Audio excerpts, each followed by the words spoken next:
Mr. Merrill, when I read late settings, I read one poem like Santo, and I say this is wonderful and funny and simple, and then I read another poem like Think Tank, and this is mysterious, and it's really interesting, but I'm not sure what I'm supposed to think. When you write these poems, do all of them have a specific intention, or do you deliberately make them ambivalent, some of them? I think some poems should be made deliberately ambivalent, yes. Stevens has a line about the poem resisting the intelligence almost successfully. I think Think Tank is I know there are other people who have been puzzled by it, but it's perfectly straightforward. It's on one level a description of a tank of tropical fish, and that seeing that as an image of human society. I mean, even a word like scholar ought to alert somebody, since fish live in schools, and ick is in the dictionary as a fungus that afflicts tropical fish, but it also is the German first-person pronoun. Okay, the one thing that I could get easily enough reading Think Tank is this sort of fish metaphor, humans and fish, and that happens, again, in Developers of Crystal River, not quite, but you get a sense of the relation between the sea animals and the humans watching them. And there's another poem in here, the one that has the line about jailbait. It's sort of disturbing. I don't know. I've always been fascinated by undersea life. I think it's a perfectly available metaphor for the subconscious. I mean, we might all, anyone who's put on a snorkeling mask, must have some sense like that of entering a realm where things are much more instinctual, savage, clear.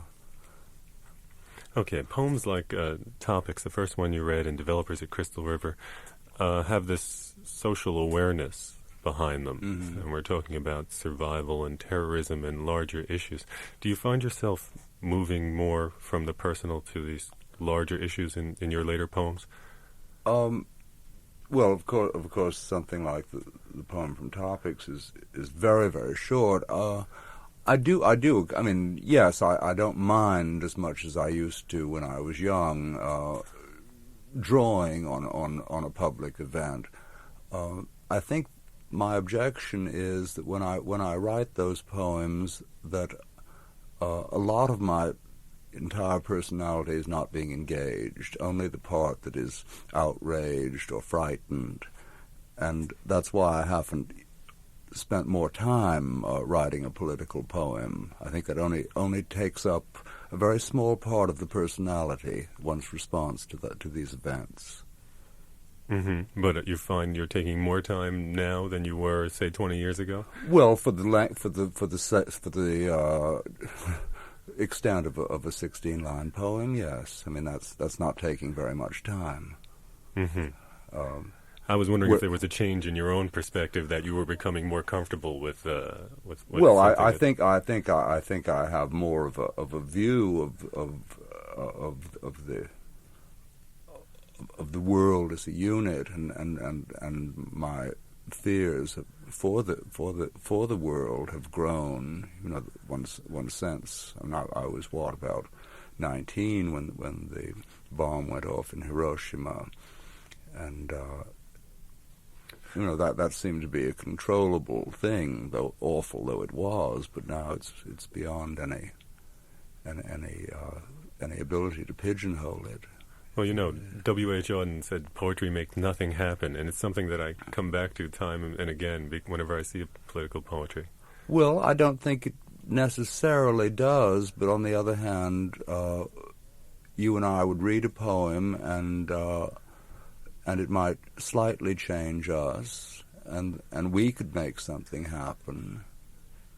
I mean, Auden had influences. Maybe he means that really, essentially, poems only make other poems happen, and his readings of Hardy and so forth produced a certain style. Let's talk a little bit about Changing Light at Sandover. This is a colossal poem, 600 pages. Was it really based on revelations from a Ouija board? Yes, it was. I'd tried very hard to make it sound as if we'd really had the experience. We did have it. Really? Do you believe in I Ouija believe boards? that we had the experience. I mean, I think that the Ouija board is a very exciting and peculiar phenomenon, and people are not faking. Even though you may at first suspect your partner of pushing the pointer around, all you have to do is lift your own hand a fraction of an inch for it to stop. If your friend is on the level, so there is this phenomenon. Whether it means that there are powers outside us, or whether it means that these powers are inside us, either way, I think it's fairly interesting. Mm-hmm. And did you set out to write this epic work? No, I thought I had everything written that I had to say about the experience in the first volume of it, the Book of Ephraim, and then the powers began to escalate and demand the rest of us, which we rather grudgingly went along with, if only because it was so interesting. On what they were saying, and as the system began to emerge, it turned out to be very highly organized. A real intricate kind of mandala of different forces. Your poetry evokes pretty strong reactions. There are people who love it, and then there are people who hate it. And it's amazing that it's got such diverse array of opinions about it. And the major criticism I've heard from people who don't like it, they say, well, it's cool. It's so erudite. It's emotionally too cool. Mm-hmm. And does that concern you, or do you think about that? It used to concern me as a young person, that possibly there were depths of feeling that I hadn't tapped yet or hadn't had access to, but no, it does. It seems to me that I've been very true to my emotions, and that even though they may not be splattered all over the page, I mean, may be fixed in a way by a certain distancing tone, occasionally an irony directed as much against myself as the feelings or the situation that gives rise to the feelings. I've always believed what Yeats says, that things have to be packed in salt or ice, otherwise they rot. I suppose one of the things, besides your work, that separates you from other poets is you've never been broke. No. Do you think, and I feel this, that I think some of the criticism that I've heard is resentment about that? Well, it used to mortify me.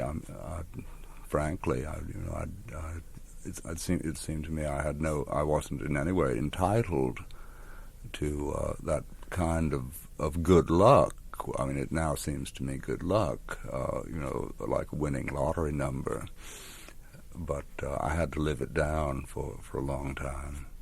That's something else in this Days of 41 and 44. There's just a stanza in there about the narrator is being called a rich boy, and then he says, he has to admit he's had a first-rate education, but it was balanced by an inbred contempt for learning. It seems to me that this is essentially the attitude of rich people, towards artists and scholars, that their standards are so entirely formed by a notion of what is attractive or acceptable, or nothing that is new or threatening to them, which is of course the implicit end of say scholarship or creative imagination that would sweep this kind of person from the face of the earth.